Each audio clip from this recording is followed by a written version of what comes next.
Assalamualaikum warahmatullahi wabarakatuh. Perkenalkan, nama saya Rudi Pratama dengan NIM 124490027 dari program studi Rekayasa Instrumentasi dan Automasi angkatan tahun 2024. Di sini saya akan menjelaskan tutorial bagaimana caranya membuat suatu desain di PCB dengan menggunakan skematik KiCad 9.0. Di sini saya menggunakan KiCad 9.0. Oke, langsung saja kita masuk ke tutorialnya. Pertama, kita double klik pada aplikasi KiCad yang telah kita download. Selanjutnya kita pilih menu file. Di sini kita membuat file baru, tambahkan new project. Di sini kita bisa memberi nama tugas desain PCB Rudi FC. Kemudian kita bisa klik save. Selanjutnya kita buka file yang telah kita buat tadi, double klik pada desain skematik.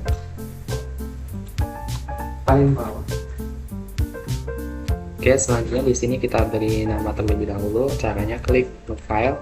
Di sini kita bisa klik back setting. Di sini kita bisa atur kita mau ukuran seperti apa. Di sini kita bisa masukkan data kita pada tanggal 2025 saya ngetek videonya. Kemudian di sini kita masukkan judul, nama kita ya, kita beri nama Rudi. Selanjutnya di landscape kita klik OK. Nah, di sini kan muncul judul nama kita, tanggal pembuatan video. Oke.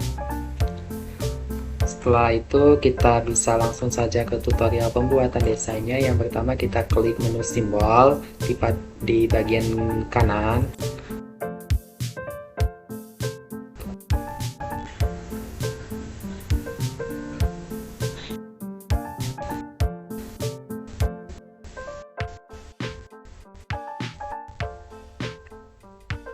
Di sini kita bisa tambahkan konektor. Cari konektor dengan pin 01 kali 05 pin. Yang ini kita klik OK. Kita bisa taruh di sini. Kemudian kita butuh dua konektor. Kita bisa tambahkan satu lagi. Ini kita klik OK.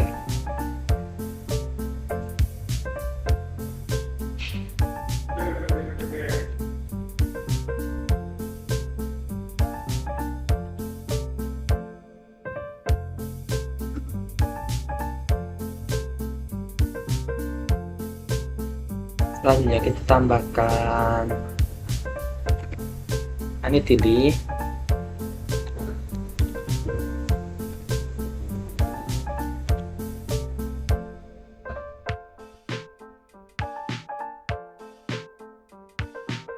lima 20p yang ini kita klik OK. Setelah kita taruh di sini.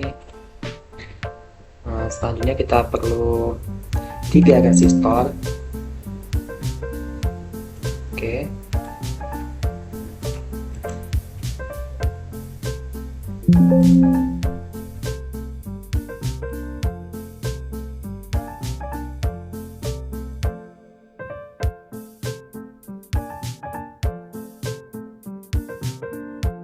Kemudian kita butuh 3 LED.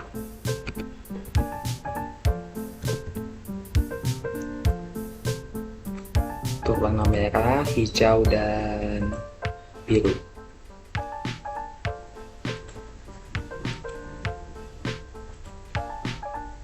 Oke, taruh di sini. Kemudian kita butuh satu resistor lagi untuk dihubungkan ke baterai.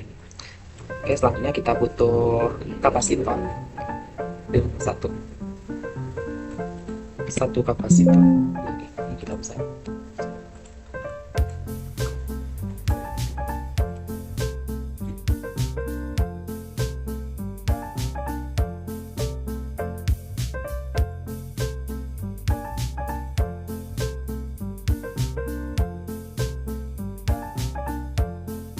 yang ini kita bisa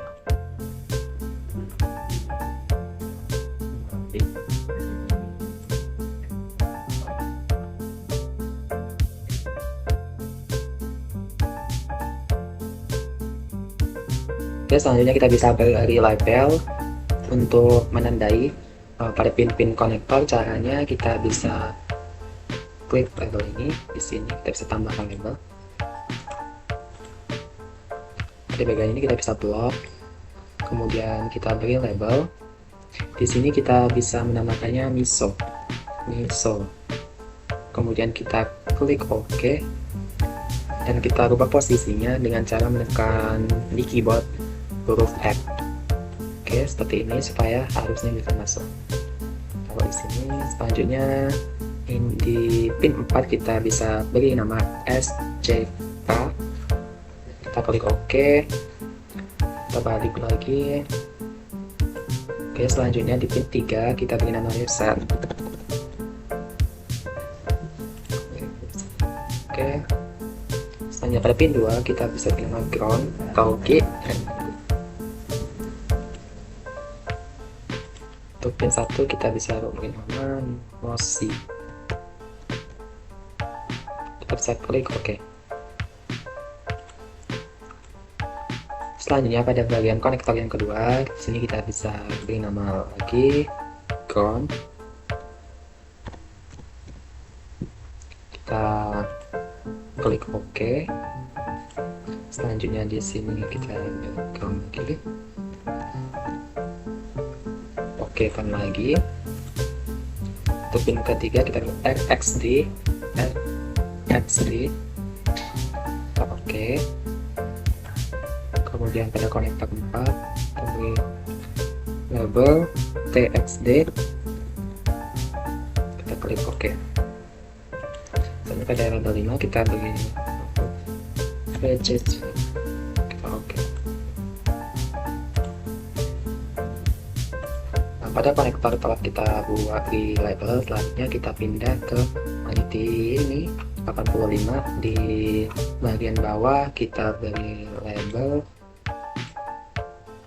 ground di kunci, kemudian klik OK. Oke, selanjutnya kita bisa hubungkan. Oke, sudah. Untuk yang VCC kita bisa beri label VCC. Oke,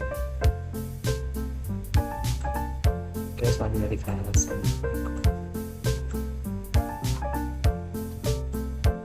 kemudian pada pin 5 kita bukan hal yang sama, kita mengisi.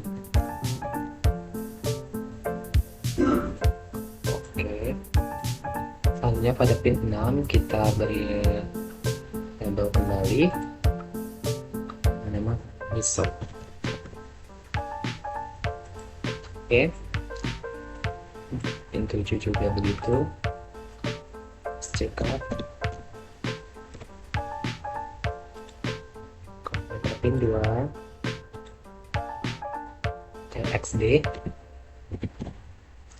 Oke, pada pin 3 RXD.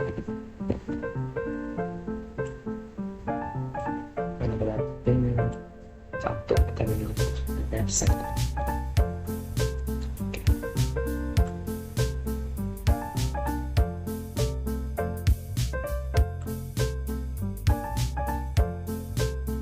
Selanjutnya untuk resistor kita bisa upgrade menjadi horizontal supaya memudahkan kita dalam menghubungkan itu.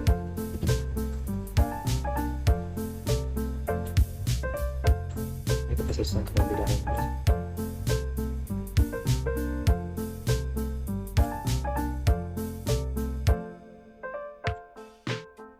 Selanjutnya di di sini kita bisa beri label pada bagian kita exception, dimana ini adalah penghubung supaya nanti lampunya bisa nyala dari sini bisa terhubung sini.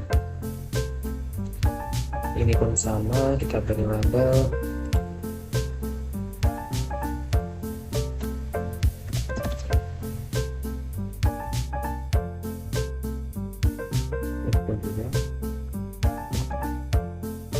oke.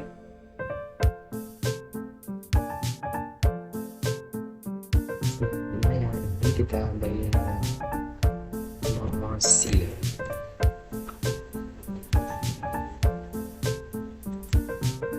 Ini SCK.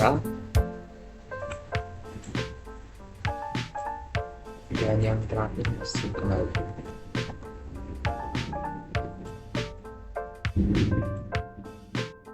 Oke, selanjutnya ini kita bisa ukurkan resistor dengan LED.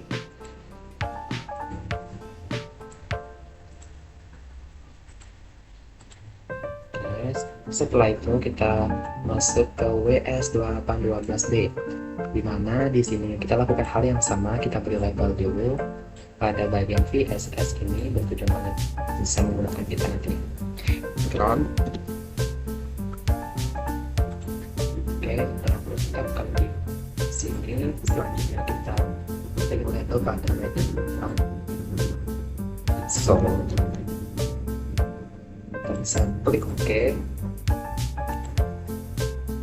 Selanjutnya ada resistor, kita beri ini TC. Oke. Ya, setelah kita beri label semuanya, kita bisa saling hubungkan.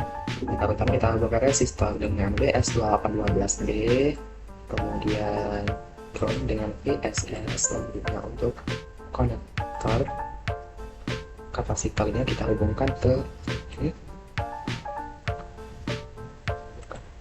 sini. Oke.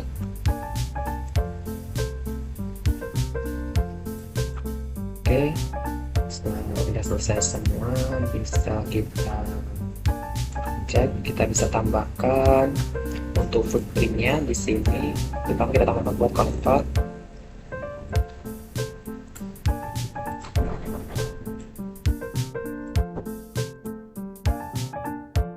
Caranya ini footprint, klik bagian ini. Kemudian kita bisa masukkan footprint untuk konektor. Di sini caranya kita tambahkan footprint. Di sini kita klik bagian ini, kita bisa cari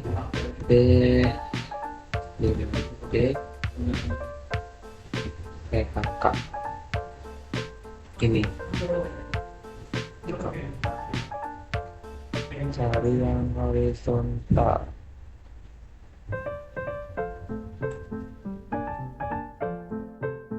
Ya benar.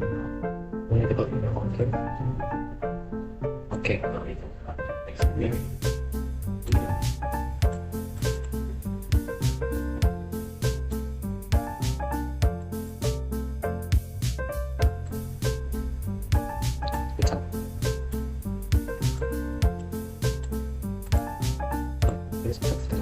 Udah, oke. Kemudian selanjutnya kita bisa masukkan footprint buat adding ini. Oh, sudah ada. Oke. Untuk resistor kita bisa masukkan info kanan. Resistor kita menggunakan resistor 12B1200. Kemudian ini kita klik OK. Oke, ini ke sana.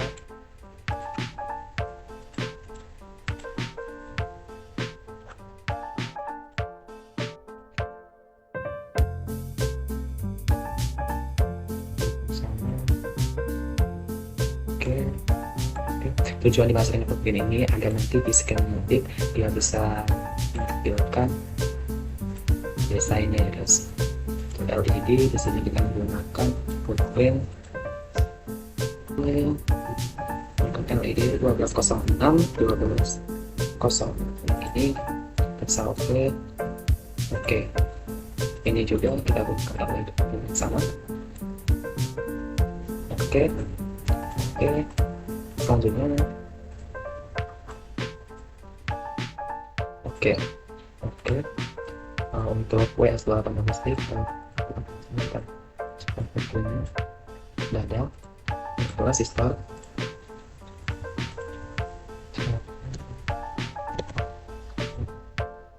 Oke, sampai ada kapasitor, pin, kosong.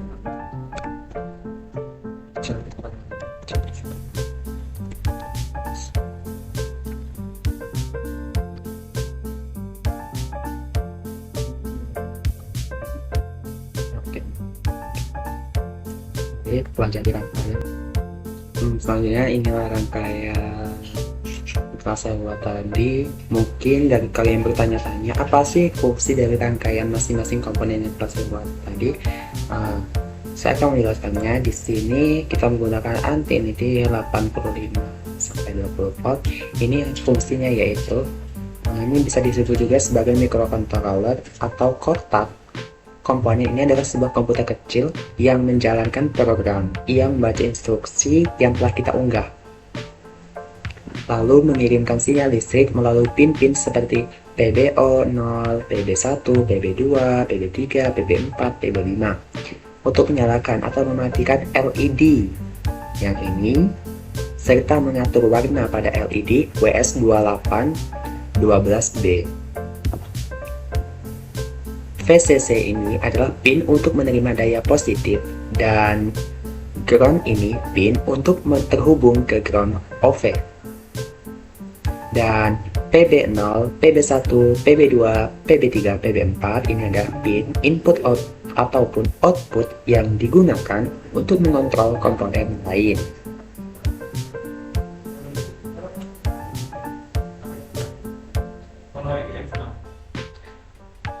LED D1, D2, dan D3 ini kita menggunakan LED biasa, singkatan dari Light Emitting Diode. Fungsinya adalah mengubah energi listrik menjadi cahaya. Setiap LED akan menyala ketika dialiri arus. Kemudian untuk resistor 1, resistor 2, dan resistor 3, fungsinya adalah membatasi arus listrik yang mengalir ke LED. Tanpa resistor, arus dari microcontroller akan terlalu besar dan bisa merusak ataupun membakar LED. Dan untuk konfigurasi aktif low, perhatikan bahwa anoda plus LED terhubung ke katoda negatif. Terhubung ke pin aniti ini melalui resistor. Ini berarti LED akan menyala justru ketika pin anitininya 85 memberikan sinyal low atau null volt karena saat itulah arus bisa mengalir dari VCC ke pin microcontroller. Untuk D4 WS2812B, di mana ini adalah LED pintar yang lebih canggih daripada LED biasa. Fungsinya adalah mengubah warna menjadi LED RGB, red, green, blue yang memiliki chip kontrol di dalamnya. Dengan hanya satu pin, data di microcontroller bisa memberitahu LED warna apapun dari 16 juta kemungkinan warna dan dengan tingkat kecerahan tertentu.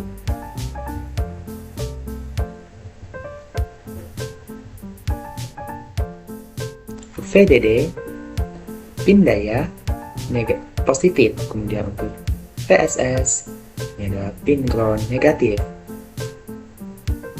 DIN ini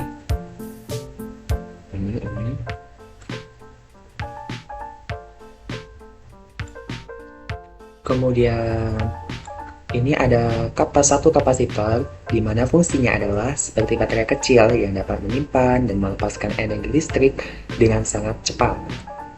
Peran rangkaian di sini ia dipasang sebagai 20 pin kapasitor, fungsinya untuk menstabilkan suplai daya untuk chip WS2812B yang sensitif. Ia meratakan full fluktuasi tegangan kecil yang bisa terjadi saat LED berubah warna dengan cepat, sehingga memastikan WS2812D ini bekerja dengan benar. Kemudian di sini ada konektor dengan 5 pin. Ini berfungsi sebagai simbol untuk mewakili titik koneksi fisik untuk mengunggah program dari komputer microcontroller. ANITI85 ini disebut in system programming ataupun ISP seperti pin seperti MOSI, ISO, SCK, preset adalah jalur komunikasi standar untuk proses ini. Selain itu, konektor ini juga bisa digunakan sebagai sumber daya VCC dan ground untuk seluruh rangkaian. Simbol VCC dan ground ini, VCC ini bukan komponen fisik, melainkan label yang menandakan semua titik dengan simbol ini terhubung ke sumber tegangan positif, 25 volt. Untuk ground, ini adalah label untuk ground atau titik referensi 0 volt. Semua titik dengan simbol ini terhubung bersama ke jalur negatif dari sumber daya. Penggunaan simbol VCC dan ground membuat skema terlihat jauh lebih rapi dan mudah dibaca tanpa harus menggambar banyak label, kabel, dan daya yang bersilangan. Dan ini bisa memudahkan kita juga dalam merangkai komponen satu dengan yang lainnya. Mungkin segitu saja dapat saya sampaikan. Kurang lebihnya saya mohon maaf. Sekian dari saya. Kita lanjut part 2 untuk skematik desain ataupun menampilkan art piecing-nya. Terima kasih yang telah menonton. Wassalamualaikum warahmatullahi wabarakatuh.